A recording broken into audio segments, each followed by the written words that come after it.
Selamat pagi, saya Ferdinanda Anggidum Tapalma dengan NPM 2313041081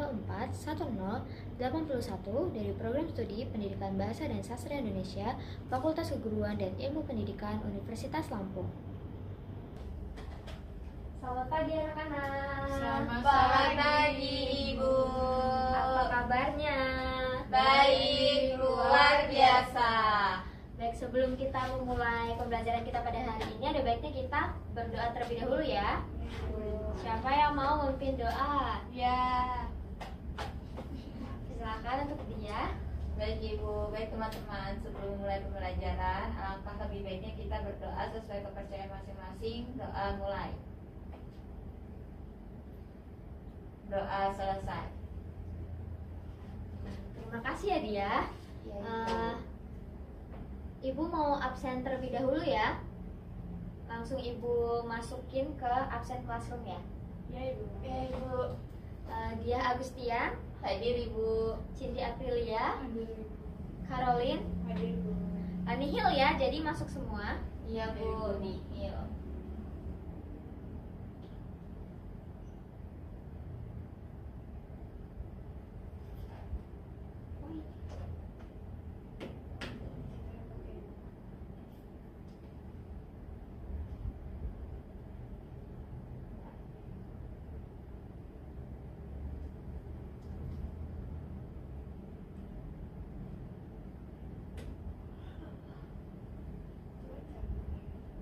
Sebentar ya anak-anak.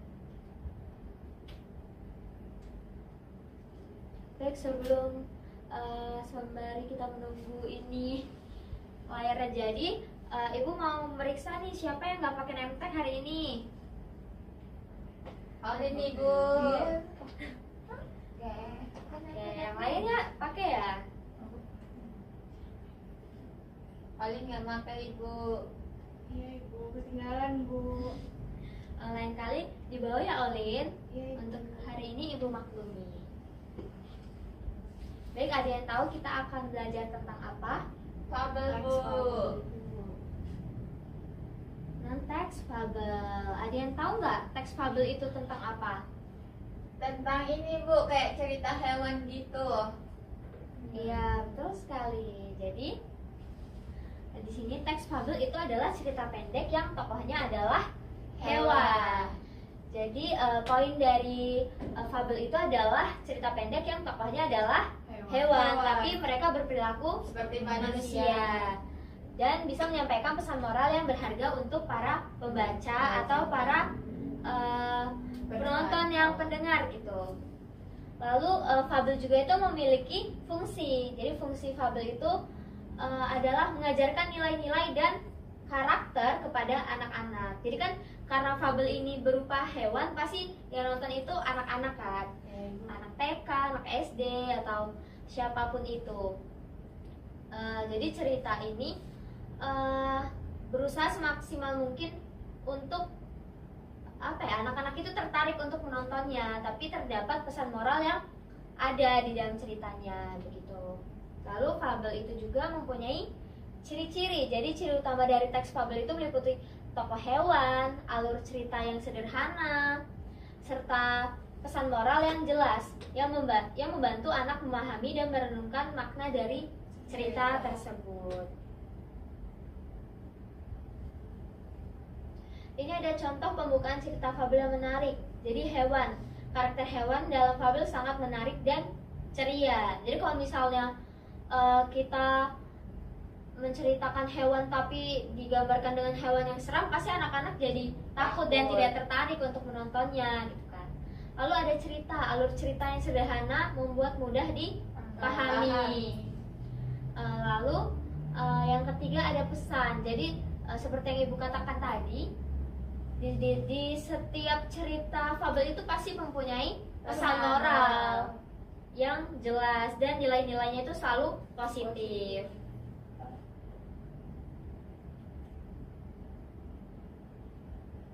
Lalu di sini ada ciri-ciri teks fabel. Yang pertama, ada tokoh hewan. Tokoh dalam fabel biasanya adalah hewan yang memiliki sifat manusia. Mereka menggambarkan karakter dan emosi yang bisa dimengerti oleh anak-anak atau oleh pembaca. Lalu juga ada latar sederhana. Latar belakang dari fabel seringkali sederhana dan mudah dipahami. Karena kan ini menonton anak-anak ya. Jadi kalau misalnya latar belakangnya sulit untuk dipahami, nanti anak-anak bakal bosan dan tidak mau lanjut mendengarkan ceritanya. Lalu alur fabel biasanya mudah diikuti dengan perjalanan cerita yang jelas, sehingga anak-anak dapat memahami pesan moral yang disampaikan dengan baik dan dapat mengaplikasikannya dalam kehidupan. Jadi kan anak-anak itu sering kan menonton sesuatu lalu ditiru. Oleh sebab itu cerita fabel ini dibuat sepositif mungkin. Lalu di sini juga fabel punya punya struktur teks ini. Bagian utama. Iya, pertama itu ada orientasi, itu memperkenalkan karakter utama dan latar cerita secara menarik.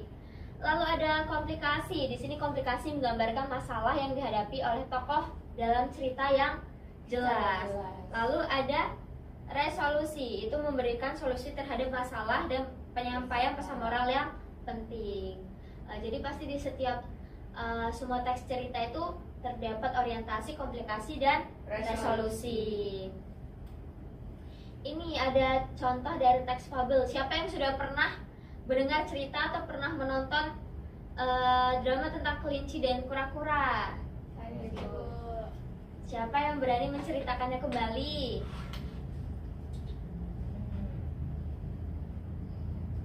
Ayo, Cindy atau dia?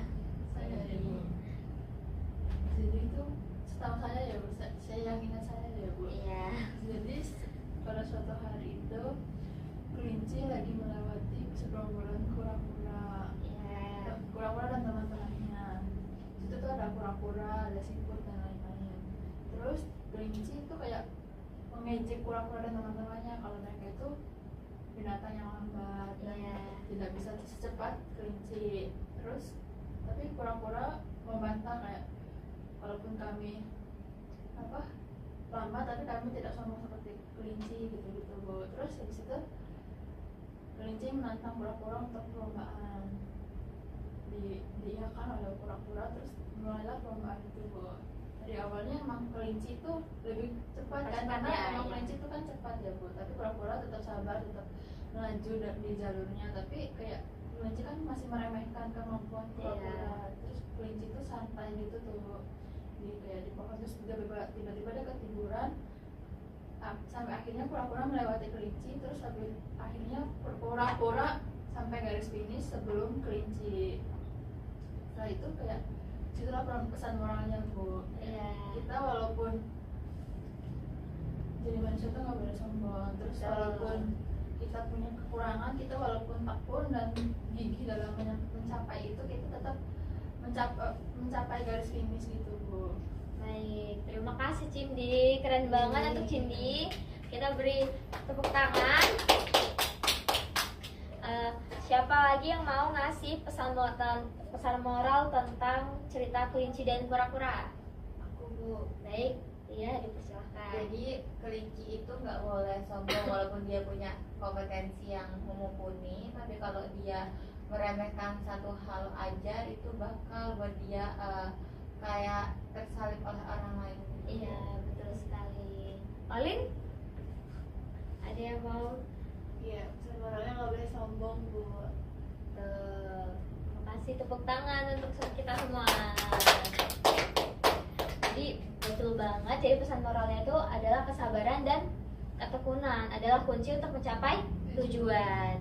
Selain itu kita tidak boleh meremehkan orang lain karena setiap orang memiliki kemampuan dan keunikan yang berharga.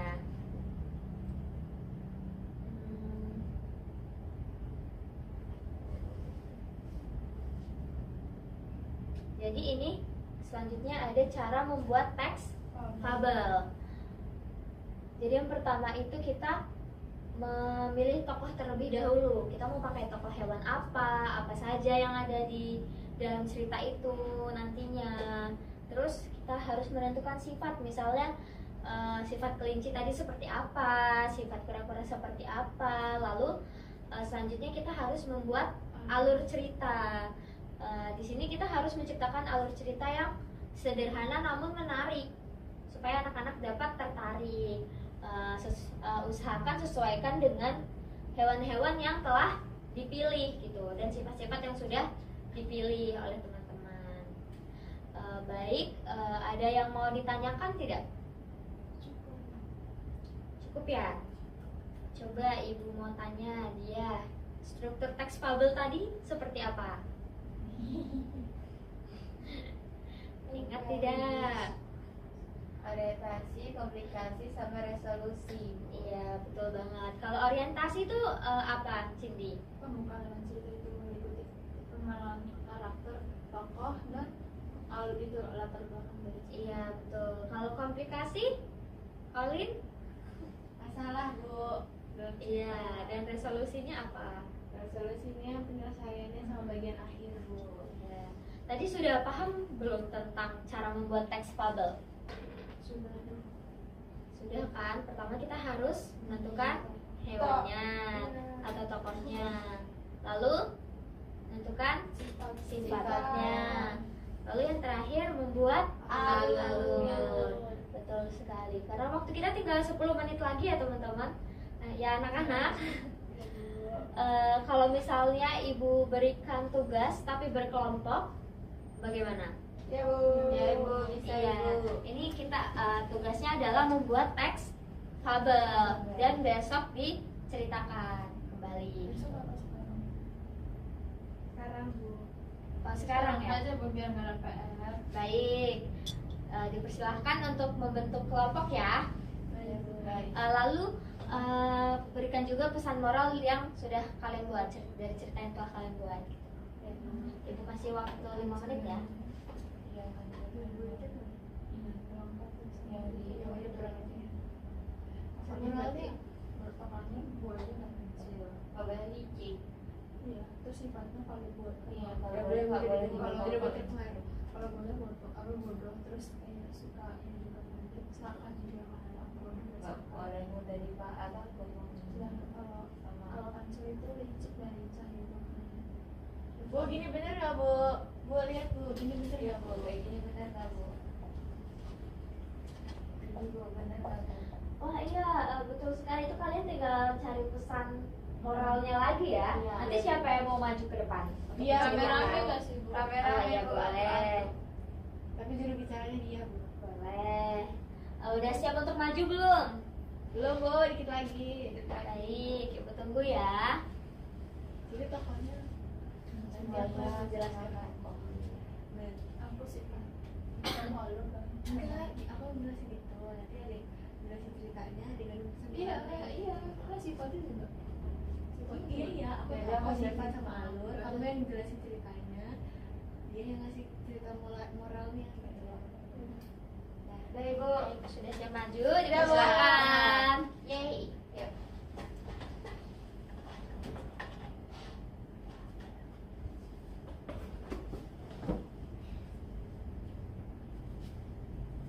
Terakhir, kamu pesan moral. Terakhir. Oke baik, bisa dimulai. Sudah. Bu. Baik, Bu. Jadi kami memilih Ya kami memilih cerita kancil dan buaya. Jadi tokohnya itu ada kancil dan juga buaya, Bu. Ya. Untuk sifatnya kancil itu cerdik, licik, dan berani. Kalau sifat buaya itu mudah terpengaruh, mudah percaya, dan mudah dibohongi, Bu. Terus alur maju, Bu. Ya. Ceritanya akan disampaikan oleh rekan saya. Jadi kan pada suatu hari itu si kancil itu kan mau nyeberangi sungai Bu, tapi itu kan di situ nggak ada jembatan. Jadi kancil itu berpikir supaya gimana bisa menyeberangi sungai itu di situ. Dan kebetulan di sungai-sungai itu dapat banyak buaya Bu, segerombolan buaya. Terus kancil berpikir bagaimana cara dia seberang. Dia berpikir, oh mungkin dengan cara dia melewati buaya-buaya tersebut Bu. Jadi kancil itu apa? Memanggil buaya-buaya tersebut. Terus dia kayak bikin pengumuman gitu, aku akan menyeberangi sungai ini dengan Kalau di seberang ada pesta. karena di sebelah sana ada pesta, nanti kalian bisa makan daging yang banyak. Karena kebodohan buaya itu ngomong aja kan, Iya. jadi mereka kumpul satu-satu gitu kayak berbaris gitu Bu. Itu kancing melewati satu. Setelah sampai ujung sungai, sampai sudah menyeberangi sungai, kancing langsung bilang, bohong, ini sama akal-akalan aku saja, ini bukan keren. Karena di sana tidak ada pesta. Terus si kancing langsung pergi gitu aja Bu. Oke, Moralnya pesan bisa moralnya lagi ya Bu. Jadi dari cerita teman-teman tadi, pesan moralnya itu pertama nggak boleh mudah dibohongi Ibu atau percaya ke orang lain. Kita tuh harus survei dulu itu bener apa enggak perkataannya, jangan kayak asal masuk aja terus kita laksanain karena kita nggak tahu itu bohong atau enggak, kayak cerita si buaya tadi. Lalu kita dari si kancil, segi positifnya berarti kita tuh harus memikirkan segala hal untuk mencapai tujuan kita, tapi tidak boleh menggunakan cara yang licik Bu. Oke, baik, udah keren banget, berarti udah paham banget ya Iya Bu. tentang cara membuat teks bubble. Kita tepuk tangan dulu untuk kita semua. Silakan untuk duduk kembali. Kasih Bu. Waktu pembelajaran kita sudah selesai ya? Sudah ya Bu. Sudah habis ya. Baik, berarti nanti kalau misalnya besok minggu depan ada kuis tentang teks fabel, kalian sudah paham sekali ya? Iya Bu. Baik, sebelum kita tutup pembelajaran kita pada hari ini, ada baiknya kita Berdoa. Siapa nanti doa? Saya Bu. Iya, silakan ya. Baik teman-teman, menyelesaikan pembelajaran kita hari ini, alangkah lebih baiknya kita berdoa sesuai kepercayaan masing-masing. Berdoa mulai. Sudah selesai. Terima kasih ya anak-anak. Terima kasih karena sudah antusias dan sudah selalu paham tentang materi yang sudah Ibu jelaskan. Ibu akhiri, selamat siang. Siang Ibu, terima kasih Ibu.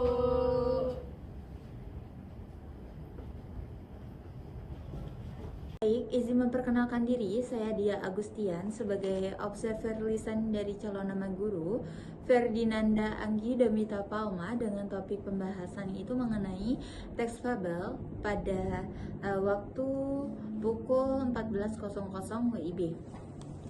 Baik, pada keterampilan berkomunikasi antar pribadi yang sudah saya amati dari calon guru, yang pertama, Saudara Anggi sudah menunjukkan kehangatan dan juga sudah menunjukkan kepekaan. Ini sudah dilakukan oleh calon guru dengan sangat baik. Lalu mendengarkan, merespon, membangun hubungan dan saling mengerti, mendukung, membantu dan mengerti perasaan, dan menangani emosi siswa, mengendalikan situasi. Itu sudah dilakukan oleh Saudara Anggi dengan sangat baik. Lalu mengenai keterampilan merencanakan dan melaksanakan kegiatan belajar mengajar, Saudara Anggi telah menetapkan tujuannya, merencanakan kegiatan, memberikan nasihat dan juga membantu menilai. Itu sudah dilakukan dengan baik. Lalu Saudara Anggi sudah melakukan kegiatan setiap orang, penyediaan Saudara Anggi sudah melakukan kegiatan setiap orang, itu sudah dilakukan dengan sangat baik. Penyediaan alat dan penyediaan sumber itu dilakukan dengan baik. Cara membantu siswa itu Saudara Anggi sudah membantu dengan cara yang menyenangkan, menantang siswa untuk berpikir dan juga mendorong siswa untuk mengemukakan pendapatnya dan mendorong siswa untuk menyelesaikan tugasnya seperti yang tadi, yaitu tugas kelompok dan maju di depan untuk mempresentasikannya. Baik, sekian observer lisan dari saya ucapkan terima kasih.